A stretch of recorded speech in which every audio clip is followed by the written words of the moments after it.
Hey guys, Frank Corder here with Y'all Politics. Thank you for joining us for this Y'all Politics broadcast.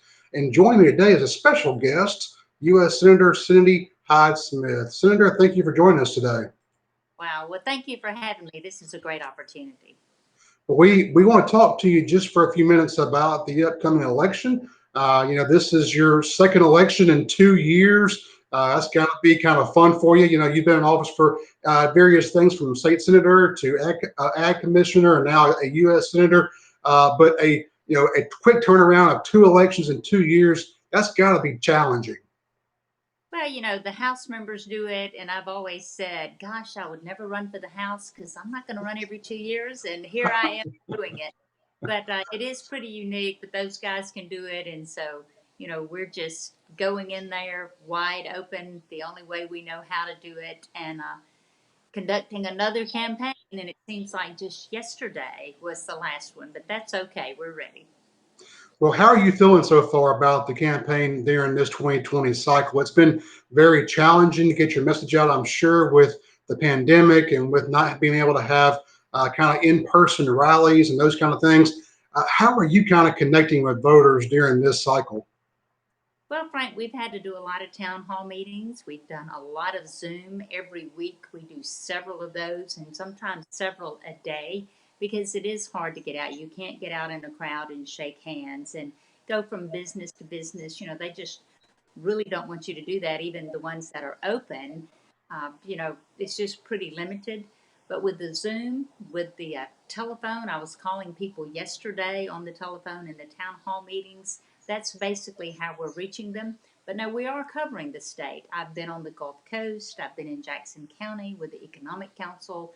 I have been in several places in Jackson. We're having small groups, and we'll be traveling in North Mississippi over the weekend. So we're doing the small group things, but wearing the mask, practicing CDC guidelines, and being very diligent and not putting people at harm or at risk.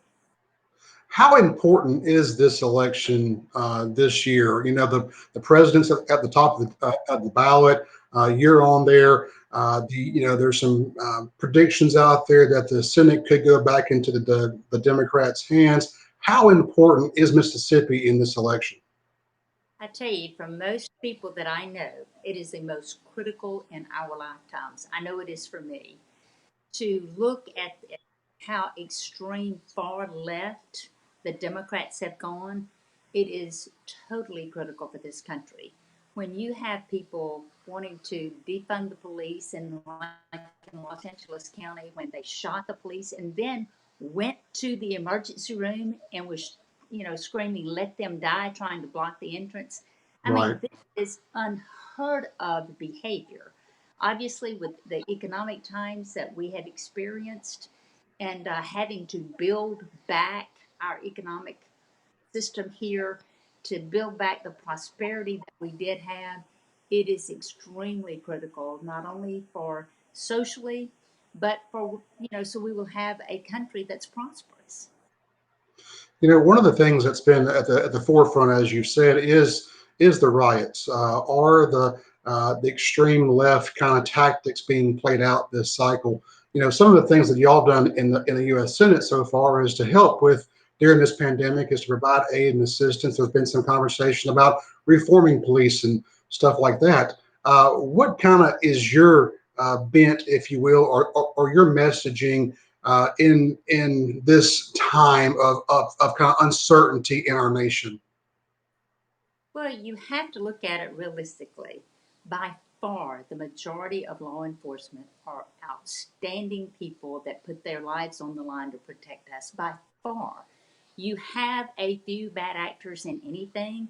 George Floyd was murdered. That's exactly what happened to him.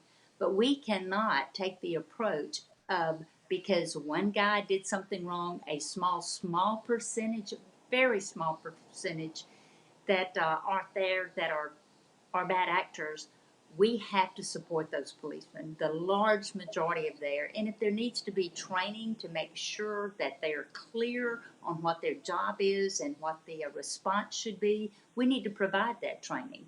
but I'm here to support law enforcement. I mean, such a few percentage has given a bad name that the far left has taken it, exploited, and has made it explode all over this country. It is beyond my comprehension to the limits that they have gone because we have great law enforcement, and I'm here to defend them. As a freshman senator, you've kind of been in some very historic moments in the last couple of years. One of those was just recently with this Middle East Abraham Accords that you were able to attend the signing of. Of course, during this time of the pandemic and all these things, it's very advantageous for the state that you are serving on some very key committees as well. Talk to a minute, our viewers, just for a second about what your service, both from your own perspective, but also from a state perspective, kind of how that has played in to benefit our citizens here in Mississippi. Well, it has been historic from moment one when we started out with Kavanaugh. And being the first woman to go to the floor to defend Justice Brett Kavanaugh, I took a lot of heat from that, from people who were out to just destroy me if possible. And then we went into impeachment, and then we went into COVID. But, I'm very fortunate that I got to resume the seat on the Appropriations Committee that Senator Cochran held. And, funding for all of the military and the shipbuilding, all that includes in Mississippi, I really have seen that it is very critical to our state. Not just that, but Health and Human Services, and with COVID, to provide funding for our schools, to prepare for the students coming back, especially for the hospitals.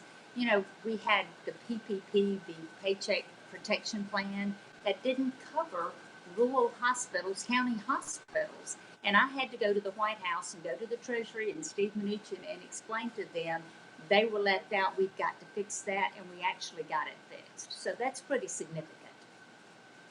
Well, thank you for your time today. I know you have very busy schedule, and I appreciate you taking the time just to catch up with us on how things are going in this election cycle. One quick final question here. As far as the president goes, I'm sure you are supporting the president's reelection, but just to get that out there, you are supporting President Trump, correct? Absolutely 100%. He is the man that has the courage, the stamina, and the ability to stand up to these liberal ideas. But he's also the man that has the talent and the attributes to lead us back to prosperity and get our economy back on track. And everybody can have the dignity of a job and raise their families in the settings that they want to raise their families. He's the one that can do that. And he has proven that, and I'm just honored to stand beside him. Well, Senator, thank you for your time today. We really do appreciate it, and keep up the great work. Thank you. You have a good one as well. Thank you. And we thank you also for joining us here on this Y'all Politics broadcast. Always check us out on y'allpolitics.com or all our social media channels. And we'll see you next time.